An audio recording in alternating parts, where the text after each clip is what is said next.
اعوذ باللہ من الشیطان الرجیم بسم اللہ الرحمن الرحیم۔ سورہ توبہ آیات نمبر 94 تا 100 میں غزوہ تبوک کے حوالے سے رسول اللہ صلی اللہ علیہ وآلہ وسلم کو پیش کی خبر کہ جب آپ واپس پہنچیں گے تو یہ منافقین مختلف عذر تراشیں گے اور جھوٹی قسمیں کھائیں گے۔ اللہ ان لوگوں سے کبھی راضی نہیں ہوگا۔ صحرا نشینوں میں سے کچھ لوگ راہ خدا میں خرچ کرنے کو تاوان سمجھتے ہیں، جبکہ بعض دوسرے اسے حصول کرب الہی کا ذریعہ سمجھتے ہیں۔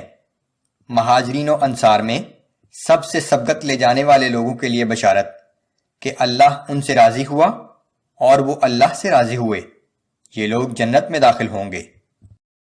اعوذ باللہ من الشیطان الرجیم یعتذرون الیکم اذا رجعتم الیہم۔ جب تم جہاد سے واپسی پر ان کے پاس جاؤ گے تو یہ لوگ تمہارے سامنے ہر طرح کے عذر پیش کریں گے۔ قل لا تعتذروا لن نؤمن لكم قد نبأنا اللہ من اخبارکم۔ تو آپ فرما دیجئے کہ بہانے مت بناؤ، ہم ہرگز تمہاری کسی بات پر یقین نہیں کریں گے، ہمیں اللہ نے تمہارے حالات سے باخبر کر دیا ہے۔ وَسَيَرَى اللَّهُ عَمَلَكُمْ وَرَسُولُهُ ثُمَّ تُرَدُّونَ إِلَى عَالِمِ الْغَيْبِ وَالشَّهَادَةِ فَيُنَبِّئُكُم بِمَا كُنتُمْ تَعْمَلُونَ۔ اور اب آئندہ بھی اللہ اور اس کا رسول تمہارے طرز عمل کو دیکھے گا، پھر تم اس رب کی طرف واپس لوٹائے جاؤ گے جو ہر پوشیدہ اور ظاہر چیز کا جاننے والا ہے، پھر وہ تمہارے سارے اعمال کی تفصیل تمہارے سامنے رکھ دے گا۔ سَيَحْلِفُونَ بِاللَّهِ لَكُمْ إِذَا انقَلَبْتُمْ إِلَيْهِمْ لِتُعْرِضُوا عَنْهُمْ فَأَعْرِضُوا عَنْهُمْ۔ جب تم ان کے پاس واپس لوٹ کر جاؤ گے تو یہ لوگ تمہارے سامنے اللہ کی قسمیں کھائیں گے تاکہ تم ان سے درگزر کرو، لیکن تم ان کی طرف التفات نہ کرنا۔ انہم رجس ومأواہم جہنم جزاء بما كانوا یکسبون۔ بلا شبہ یہ لوگ ناپاک ہیں اور ان کا ٹھکانہ جہنم ہے، اور یہ ان اعمال کا بدلہ ہوگا جو یہ کرتے رہے ہیں۔ یحلفون لکم لترضوا عنہم۔ یہ تمہارے سامنے اللہ کی قسمیں کھائیں گے تاکہ تم ان سے راضی ہو جاؤ۔ فَإِن تَرْضَوْا عَنْهُمْ فَإِنَّ اللَّهَ لَا يَرْضَى عَنِ الْقَوْمِ الْفَاسِقِينَ۔ لیکن اگر تم ان سے راضی بھی ہو جاؤ تو اللہ ایسے نافرمان لوگوں سے کبھی راضی نہیں ہوگا۔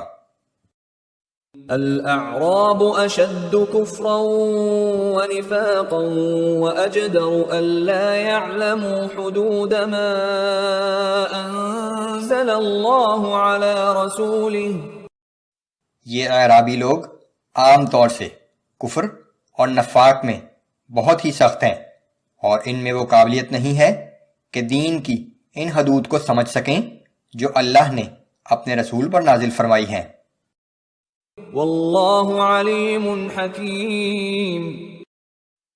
اور اللہ سب کچھ جاننے والا اور بہت حکمت والا ہے۔ وَمِنَ الْأَعْرَابِ مَن يَتَّخِذُ مَا يُنفِقُ مَغْرَمًا وَيَتَرَبَّصُ بِكُمُ الدَّوَائِرَ عَلَيْهِمْ دَائِرَةُ السَّوْءِ۔ اور ان اعرابی منافقوں میں سے بعض ایسے بھی ہیں جو اللہ کی راہ میں خرچ کرنے کو ایک قسم کا تاوان سمجھتے ہیں، اور تم مسلمانوں کے لیے گردش زمانے کے منتظر ہیں، حالانکہ بری گردش تو انہی پر مسلط ہے۔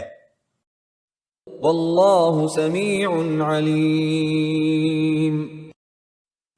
اور اللہ سب کچھ سننے والا اور جاننے والا ہے۔ ومن الأعراب من يؤمن بالله واليوم الآخر ويتخذ ما ينفق قربات عند الله وصلوات الرسول اور انہی میں سے کچھ عرابی ایسے بھی ہیں جو اللہ پر اور یوم آخرت پر پوری طرح یقین رکھتے ہیں، اور جو کچھ اللہ کی راہ میں خرچ کرتے ہیں اسے اللہ کی قربت اور اس کے رسول کی دعائیں حاصل کرنے کا ذریعہ سمجھتے ہیں۔ ألا إنها قربة لهم سيدخلهم الله في رحمته یاد رکھو ان کی خیرات واقعی ان کے لیے قرب الہی کا ذریعہ ہے، اللہ تعالی جلد ہی انہیں اپنی رحمت میں داخل کرے گا۔ ان اللہ غفور رحیم، یقیناً اللہ تعالی بہت معاف کرنے والا اور ہر وقت رحم کرنے والا ہے۔ والسابقون الأولون من المهاجرين والأنصار والذين اتبعوهم بإحسان رضي الله عنهم ورضوا عنه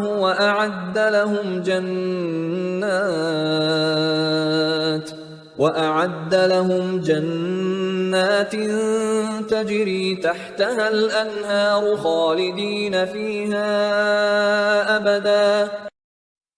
وہ مہاجرین اور انصار جنہوں نے سب سے پہلے ایمان کی دعوت قبول کرنے میں سبقت دکھائی، اور وہ لوگ جنہوں نے اخلاص کے ساتھ ان کی اتباع کی، اللہ ان سب سے راضی ہوا اور وہ سب اللہ سے راضی ہوئے، اور اللہ نے ان کے لیے جنت میں ایسے باغ تیار کر رکھے ہیں جن کے نیچے نہریں جاری ہیں، یہ لوگ ہمیشہ ہمیشہ ان میں رہیں گے۔ ذلك الفوز العظیم، ان نعمتوں کا حصول بہت بڑی کامیابی ہے۔